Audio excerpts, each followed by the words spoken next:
Pagi itu Pak Tuki menghampiri Muji yang sedang bersiap-siap untuk berangkat kerja.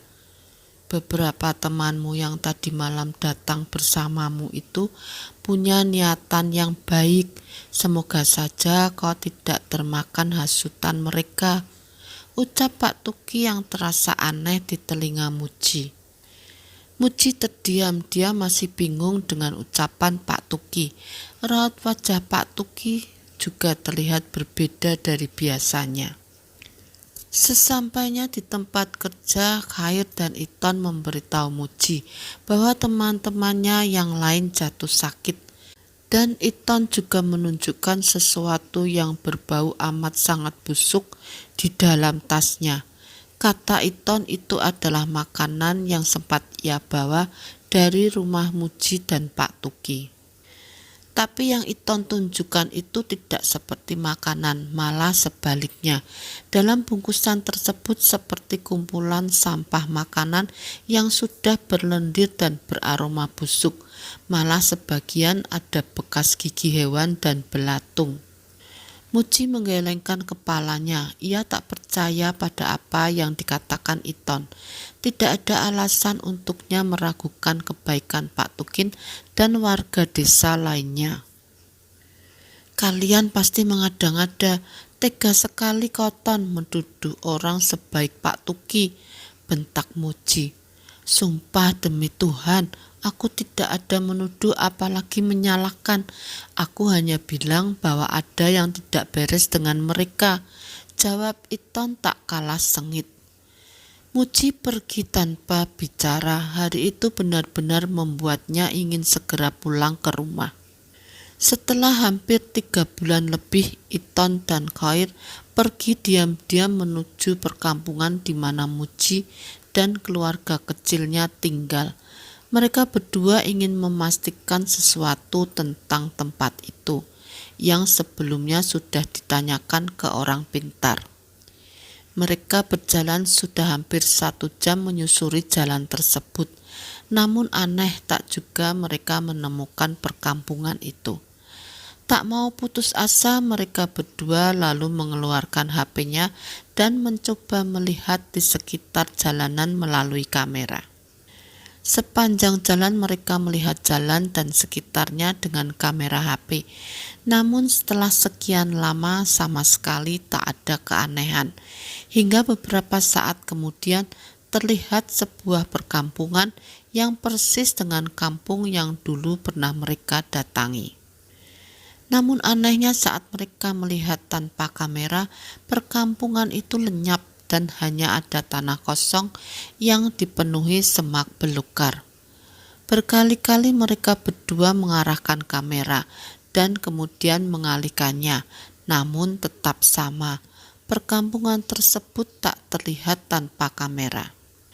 Tiba-tiba saat ia mengarahkan kameranya lagi, nampak sesosok makhluk kurus berbulu lebat berwarna kemerahan tepat berada di depan kamera, yang seketika membuat keduanya melompat ke belakang, dan tanpa sengaja HP yang dipegangnya pun ikut terlempar ke atas. Saat ingin mengambil HP-nya, ada angin dingin yang berhembus, meresap ke dalam tulang, membuatnya menggigil. Dan saat HP itu berhasil diambil, Iton langsung menghidupkannya dan mengarahkan kamera ke depan. Namun tak ada apapun yang nampak di kamera, hanya tanah kosong. Dan beberapa saat kemudian kamera HP-nya tiba-tiba menjadi hitam. Lalu tanpa pikir panjang, mereka berdua langsung berlari tanpa berani menoleh lagi. Keesokan harinya saat Muji baru sampai ke tempat kerjanya, ia langsung dikeroyok oleh teman-temannya. Kedua tangan dan kakinya diikat dengan kuat. Lalu teman-temannya membawa Muji dengan mengendarai sebuah mobil menuju ke sebuah jalan besar. Mulutnya juga disumpal, hanya tatapan Muji yang terlihat seperti sangat marah kepada teman-temannya. Beberapa saat kemudian mobil itu memasuki sebuah halaman rumah dengan cat warna hijau muda yang di bagian depan rumahnya terdapat banyak tumbuhan seperti terong, kacang panjang, dan juga cabai. Muji diangkat dan digotong masuk ke dalam rumah. Di dalam sana sudah ada seorang laki-laki berkopiah haji. Muji benar-benar dibuat kesal dan emosi, apalagi setelah mengetahui maksud dan tujuan dari teman-temannya membawa ia ke sana. Mereka bermaksud menyadarkan Muji dari tipuan mata dari warga perkampungan itu. Di sana Muji diberi minum sesuatu yang diambil dari sebuah bambu, dan masih dalam keadaan terikat Muji ditampung tawari. Bagian mata haginya dioleskan sesuatu. Lalu orang itu menyuruh teman-teman Muji untuk melepaskannya. Setelah ikatannya dilepaskan, Muji langsung membentak semua teman-temannya yang terlibat. Lalu ia pulang tanpa permisi. Hari itu Muji langsung pulang karena amarahnya sudah tak bisa ia tahan. Namun anehnya setelah sekian lama berjalan pulang, ia tak juga melihat batas desa. Namun tanpa curiga sedikit pun Muji terus melangkah. Tak berapa lama kemudian dia melihat anak dan istrinya yang sedang duduk di antara semak-semak sambil berbicara sendiri. Jantung Muji seketika berdetak dengan cepat, apalagi setelah melihat sesuatu yang istrinya suapi ke anaknya, yang berupa bubur habang dan bubur putih yang sudah berlendir dan berulat. Perut Muji langsung mual, ia melemparkan makanan itu ke tanah. Tentu saja itu membuat istrinya marah dan bertanya-tanya. "Kau kasih makan apa anakku?" bentak Muji, langsung mengambil paksa anaknya. "Kau ini kenapa sih ha?" tanya Deli tak kalah emosi. "Itu kotor berulat, kenapa dikasih ke anak?" ujar Muji. "Kotor, ulat apa? Nyata-nyata itu makanan bersih dan baru dikasih oleh Pak Tuki," jawab istrinya. "Sekarang ayo kita pulang, kenapa kau ajak anak ke sini?" ujar Muji.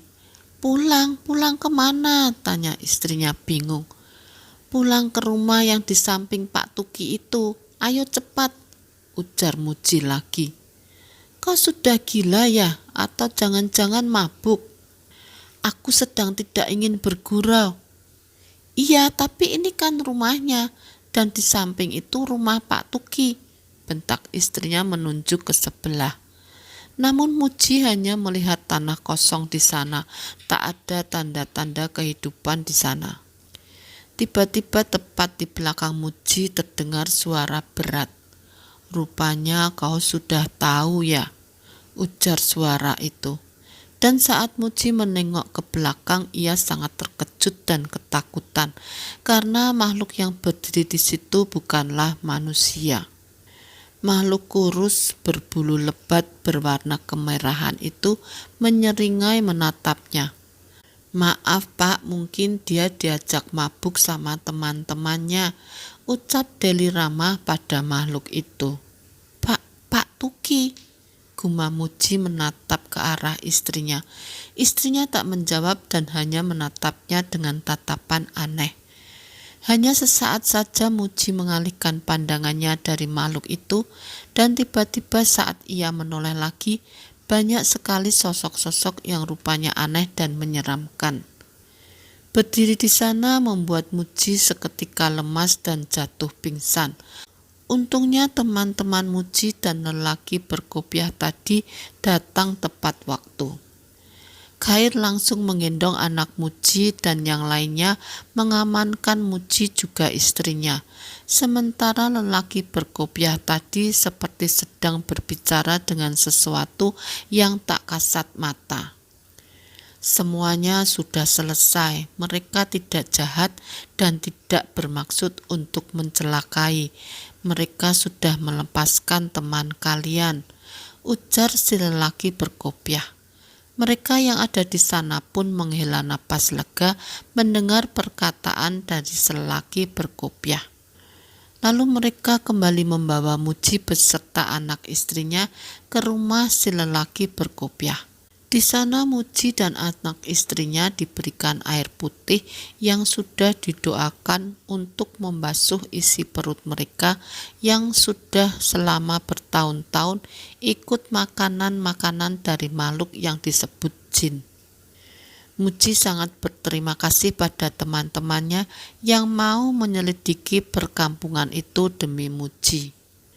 Tak terbayangkan selama itu Muji dan istrinya ikut makan apapun yang dimakan makhluk-makhluk itu.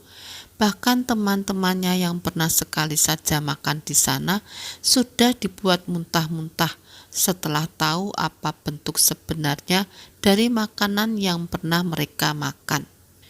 Sampai saat ini perkampungan itu katanya masih ada, tapi penduduknya tidak pernah lagi menjebak manusia untuk singgah ke sana. Semoga saja kejadian Muji dan keluarganya tak pernah terulang lagi. Selesai ceritanya sampai di sini. Terima kasih yang sudah menonton video ini. Mohon maaf bila ada salah kata. Yang belum subscribe, mohon subscribe, like dan komen agar channel aku terus berkembang.